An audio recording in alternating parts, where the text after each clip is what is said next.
Gonzaga's website provides a way for students, faculty, and staff to report incidents of bias to the university.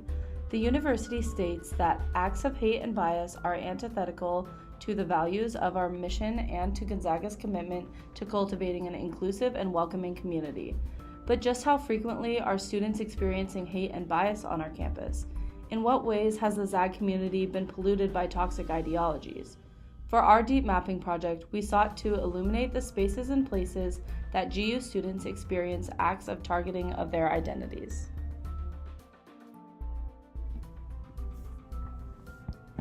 We chose to do this in the form of a video in hopes that it would allow the viewers the chance to dive deeper into the issue of bias interactively.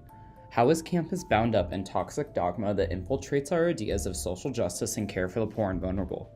We hope that this video serves as a holistic sensory experience, incorporating sonic and visual imagery to shed light upon the dark, polluted ideologies that mix with our students' experiences in an almost transcorporeal way. As you wander with us in the next couple minutes, we hope you come to realize what's at stake on our campus. We started by analyzing the bias report from the fall 2018 semester.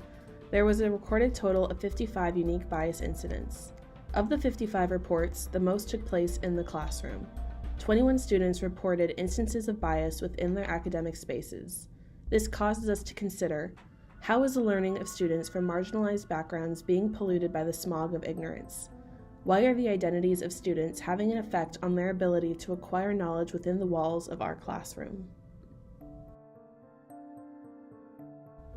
Closely following the reports from the classroom, 17 of the reported incidents took place in residence halls. These incidents particularly target women, students of color, and LGBTQ students. How are our ZAGs supposed to feel comfortable on our campus when they're not comfortable in their own homes?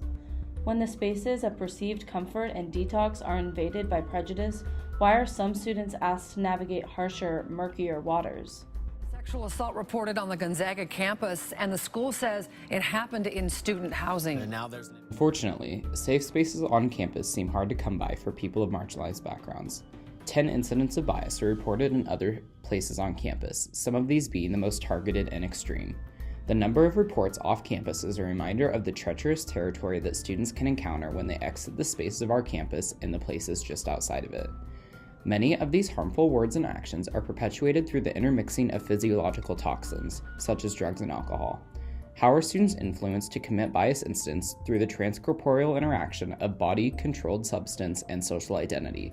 How are students of marginalized backgrounds to navigate these social spaces while also protecting themselves? Lastly, acts of bias are enacted on students through the cloud of technological and postal communication that gusts through the channels of our campus. The smog of hate that allocates power behind screens and paper is another space that infiltrates the lives of ZAGs. 7 students reported acts of bias via technology or mail, begging the question, where are folks to find the utopia of community promised to them by our superior Gonzaga community when they were prospective students? Does this enriching community exist, or has it been polluted by the toxins of ideological bias that perpetuate what a normal ZAG should be?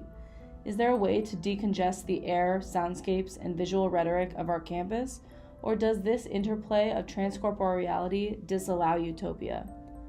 As you navigate campus, we ask you to consider how the spaces you occupy are contaminated by the discourse of foul ideology. In the spirit of Jesuit pedagogy, we produced this project in order to prompt an institutional reflection. This video should not serve as a disparagement of Gonzaga, but rather a countercurrent of information to add to the holistic contemplation of our campus culture.